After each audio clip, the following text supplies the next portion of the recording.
Assalamualaikum dan salam hormat. Jurnal Bernama kembali minggu ini dengan paparan menarik untuk tatapan penonton Bernama TV.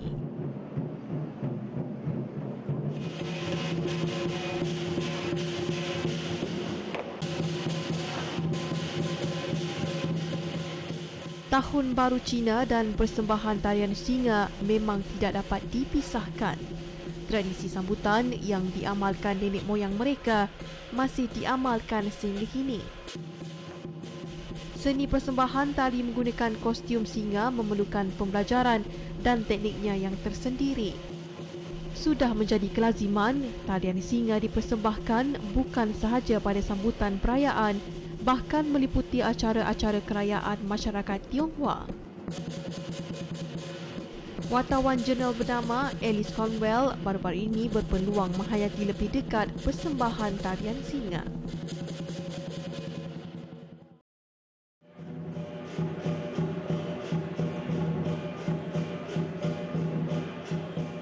Tarian singa adalah sebahagian daripada tarian tradisional dalam adat warisan masyarakat Cina, di mana penari akan meniru pergerakan seolah-olah seekor singa dengan menggunakan kostum singa yang biasanya dipersembahkan untuk memeriahkan suasana tahun baru atau pesta. Berdasarkan kepercayaan kaum Cina, tarian singa bukan hanya sekadar untuk menghibur, tetapi ia juga dipercayai mampu membawa tuah dan rezeki pada masa akan datang. Terdapat pelbagai cerita mengenai asal-usul tarian singa. Antaranya, pada zaman dinasti Song, Ketua Negeri De Yuzi telah menghadiahkan seekor singa jantan yang berbulu emas kepada Maharaja Zhang. Lalu Maharaja Zhang mengupah seorang jurulatih binatang untuk melatih singa tersebut. Namun di luar jangkaan, singa itu mati akibat pukulan dari jurulatih. Ini menyebabkan Maharaja Zhang sangat marah dan ingin menghukum jurulatih tersebut. Sebelum melakukan hukuman, jurulatih dengan segera mendapatkan satu kaedah untuk membolehkan singa tersebut hidup semula dengan dilakukan oleh dua penari. Maharaja Zhang serta utusan Dayuzi berasa sungguh kagum dengan tarian singa berkenaan.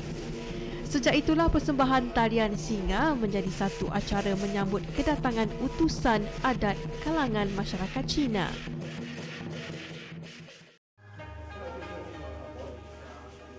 Pengasas Persatuan Kong Nine Lion Dance, Clement Tan berkata, tarian singa menjadi amalan turun-temurun bagi masyarakat Cina dalam meraihkan sambutan hari kebesaran, terutamanya Tahun Baru Cina.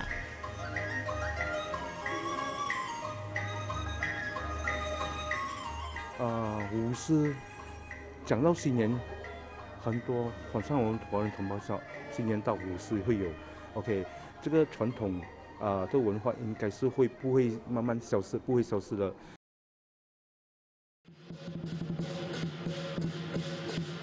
Terdapat dua tarian singa yang amat popular, iaitu tarian singa utara dan tarian singa selatan.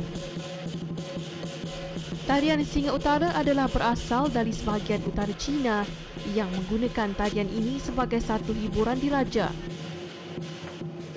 Kostum singa bahagian utara menggunakan warna merah, jingga, kuning dan hijau bagi kostum singa betina.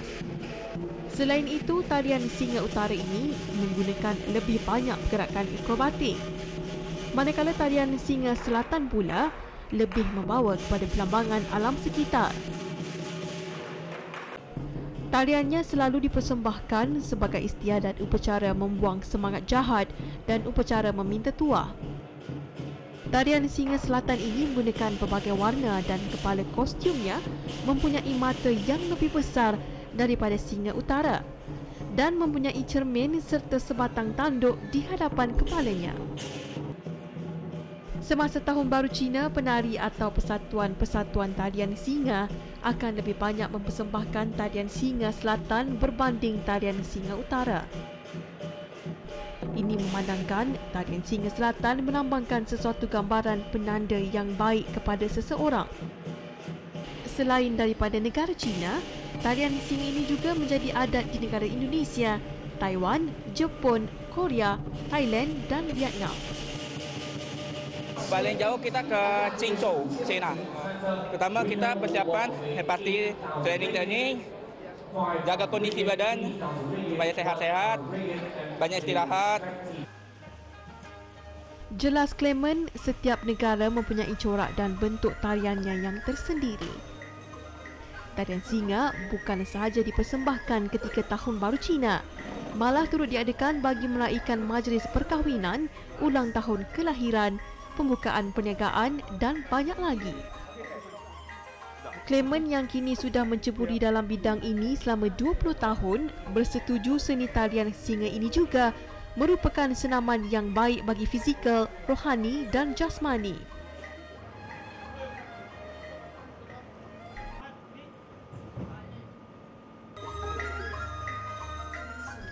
Persatuan Kuang Ngai Lion Dance juga telah memenangi tempat kedua bagi kategori wanita dalam pertandingan tarian singa MGM antarabangsa Macau pada 2014. 所以我也不是说希望说这班人跳了到5年了就没有人接班下去，我会继续再教 ，OK， 继续去争取咯，看谁有兴趣，我们就再培养他们出来。 Menjelang Tahun Baru Cina, masyarakat Cina pasti sibuk dalam perancangan untuk menyediakan dan membuat tempahan persembahan tarian singa.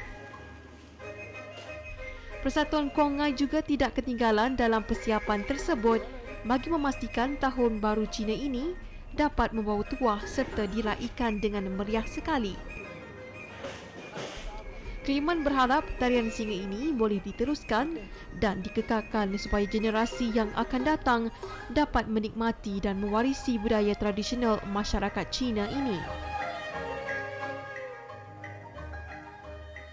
Tarian singa dipercayai ditarikkan bagi membuang semangat jahat. Ini adalah kerana pukulan gendang dan bunyi simbal yang kuat serta wajah singa yang menari dengan agresif sekali. Tarian ini juga dikatakan menjadi pelindung kepada penghuni premis tempat tarian yang dilakukan. Saya Alice Conwell Nelcharan, jurnal bernama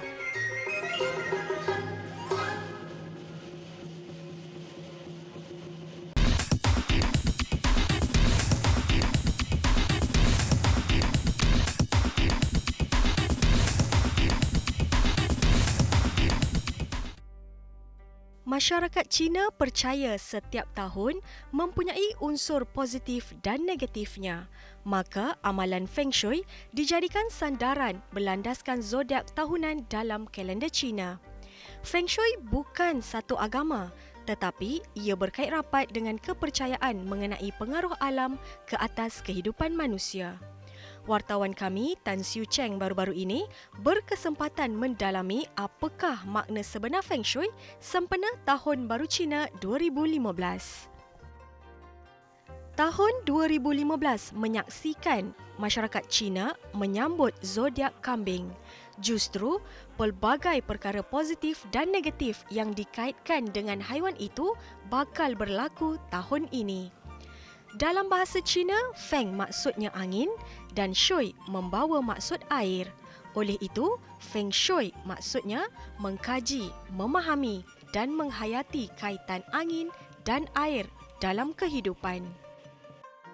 Dalam erti kata lain, maksud Feng Shui adalah mengkaji kehidupan persekitaran iaitu luaran dan dalaman yang berkait rapat dengan manusia pada satu-satu masa, terutama daripada segi kesihatan, watak, kekayaan, peluang dan hubungan.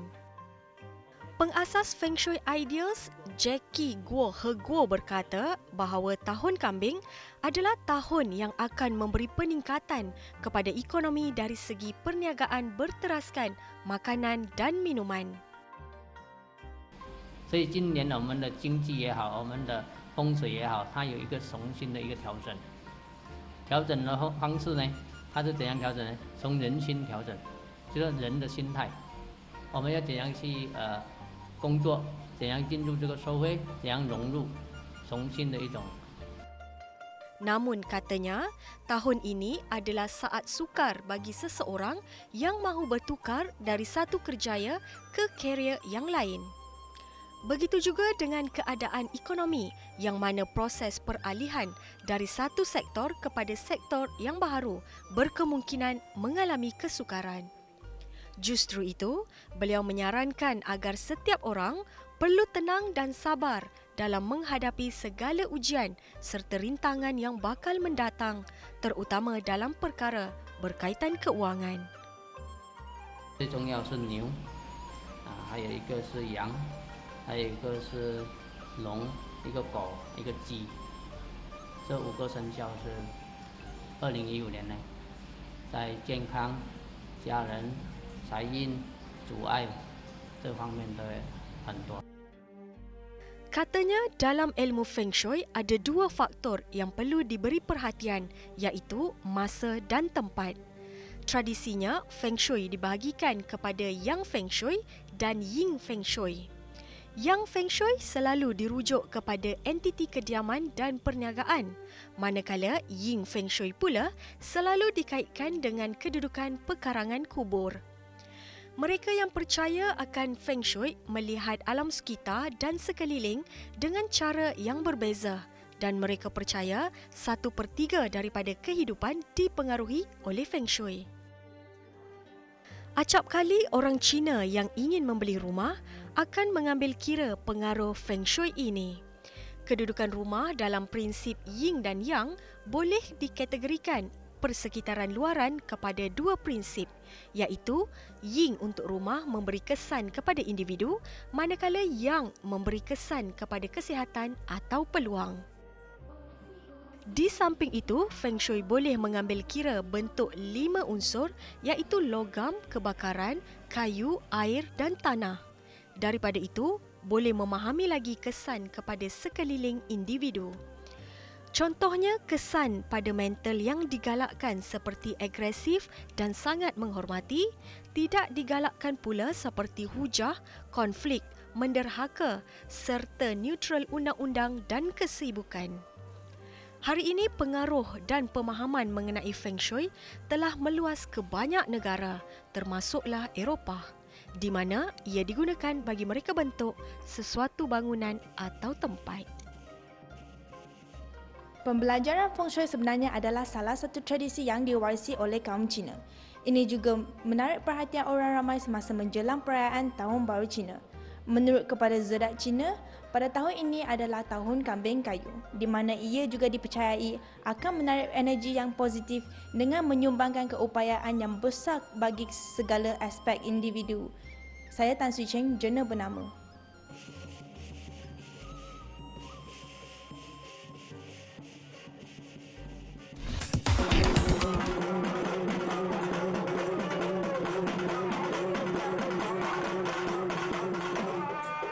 Malaysia sememangnya terkenal dengan kepelbagaian bangsa, agama dan adat beraya, dan keunikan tersebut membolehkan banyak perayaan disambut oleh rakyat Malaysia. Masyarakat India yang menyambut Hari Pongal atau Pesta Menuai pada 15 Januari lalu mengalu-alukan pula kehadiran Thaipusam pada 3 Februari lalu. Thaipusam sebagai sebuah upacara keagamaan menyaksikan ratusan ribu penganut Hindu memanjiri kuil Sri Subramania di Batu Cave sepanjang perayaan itu. Kru jurnal bernama berkesempatan ke Batu Caves bagi menyaksikan sendiri sambutan Thaipusam baru-baru ini.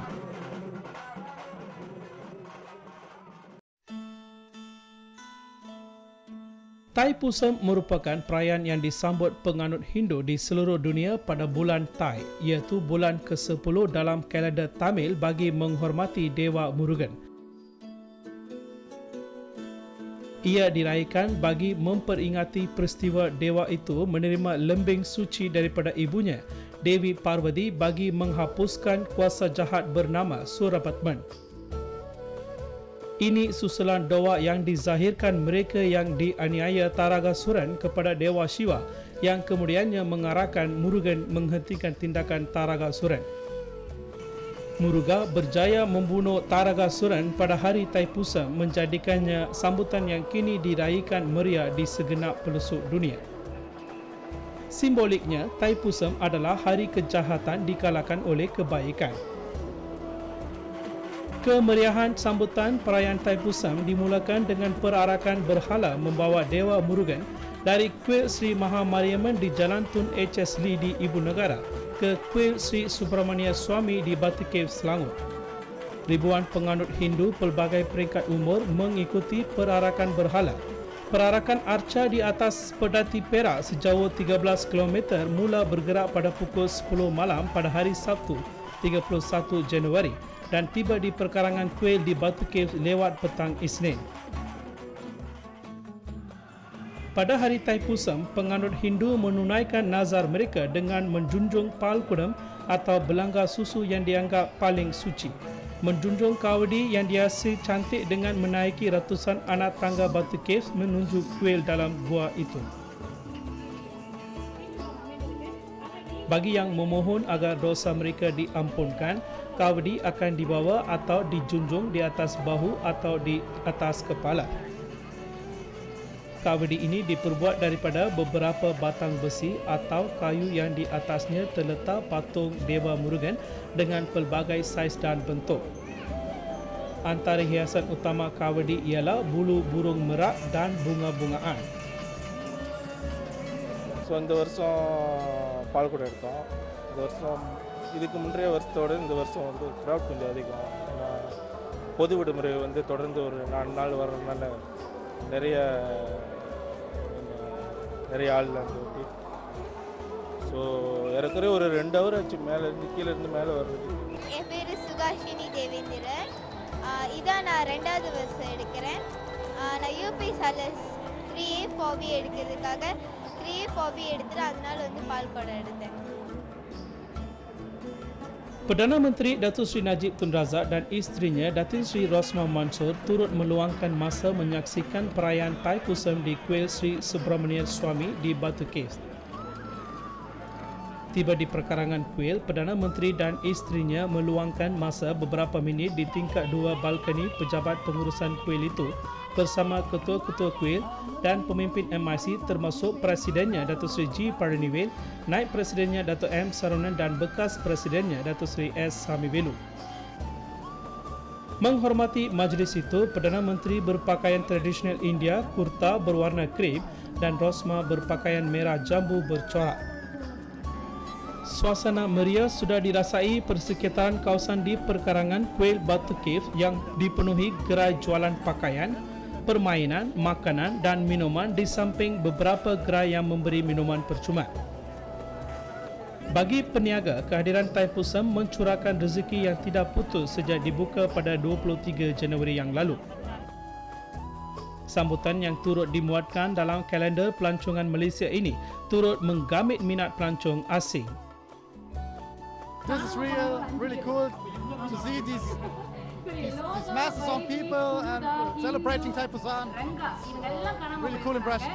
Yeah, first I need to say that Thaipusam is more an Indian culture or religion, but the Malaysian culture it's also characterized by diversity. There are so many people and races living in a small spot, and it's amazing. We went to the other cave. It was nice because people were answering all our questions. That was really nice. And then we just walked around. I bought a book to understand a bit more because I know nothing about it. Sambutan Thaipusam berakhir secara rasminya pada 4 Februari lalu apabila perarakan arca Dewa Murugan dan 2 isterinya Dewi Walli dan Dewi Deiwane di atas pedati Perak kembali ke Kuil Sri Mahamariamman sebagai acara kemuncak perayaan itu.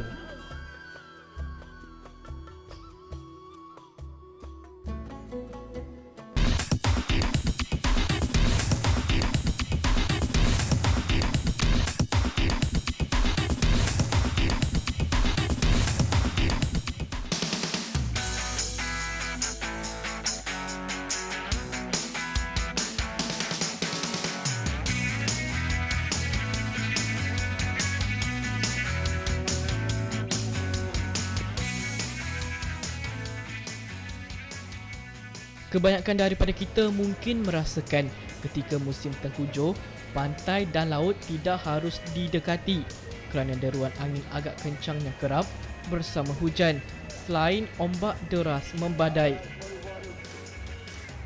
Namun suasana mungkin sudah berangsur berubah apabila deruan angin dan ombak yang makin meninggi sesuai dimanfaatkan untuk kegiatan riadah atau sukan luncur air. Wartawan jurnal bernama Muhammad Azim Zaid baru-baru ini berkesempatan berkunjung ke Pulau Tioman untuk mengikuti Surf Festival. Kegiatan menyeronokkan yang dahulunya hanya disaksikan di kaca televisyen, terutama menerusi filem cerita, dokumentari dan kejohanan antarabangsa dengan berlatar belakangkan pantai di Hawaii, Maldives, Sepanyol maupun Brazil, kini boleh dilihat di negara sendiri.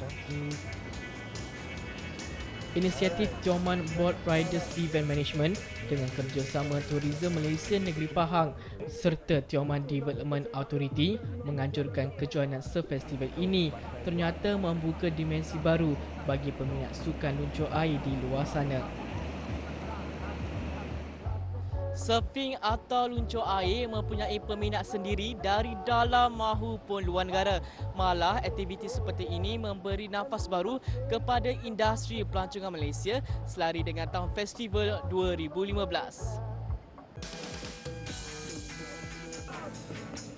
Bertempat di Kampung Juara di Pulau Tioman baru-baru ini, seramai 80 peserta dari dalam dan luar negara seperti Indonesia, Maldives, Perancis serta beberapa negara lain telah mengambil bahagian dalam pertandingan ini.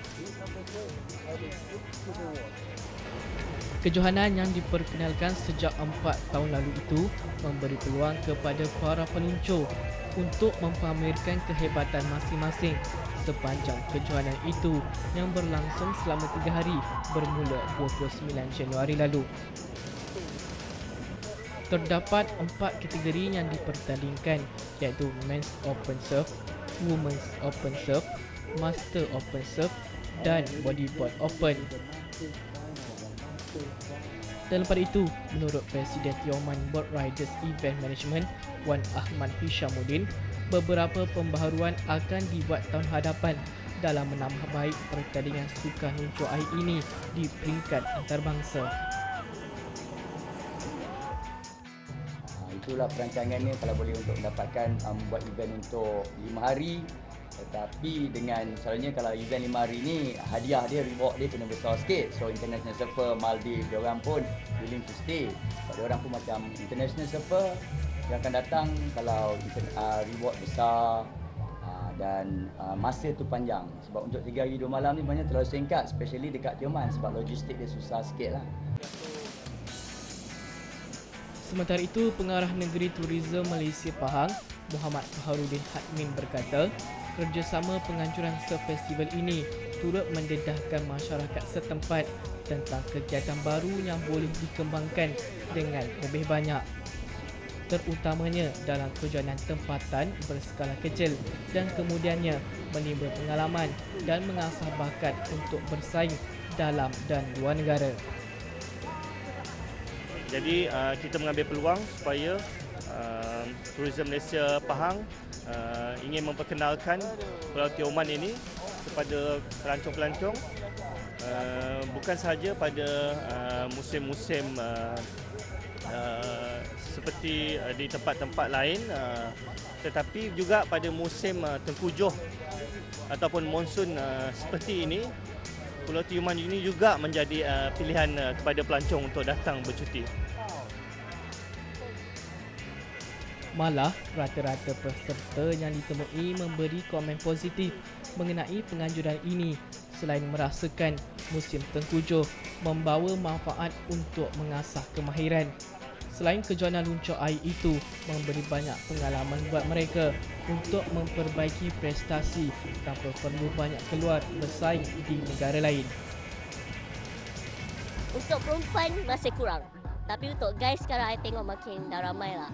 Tapi I sarankanlah all girls out there kalau minat just come and learn surf lah for Malaysian punya scene. Sebab sekarang perempuan masih kurang lagi.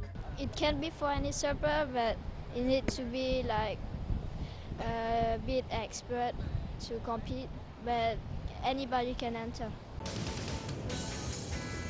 Semoga penganjuran sukan luncur air seperti ini mampu menarik minat masyarakat untuk menyertainya. Selain mampu meningkatkan nama negara di mata dunia, dalam sukan yang sebelum ini hanya terkenal dan dipelopori masyarakat barat sahaja. Laporan Muhammad Azim Zahid untuk jurnal bernama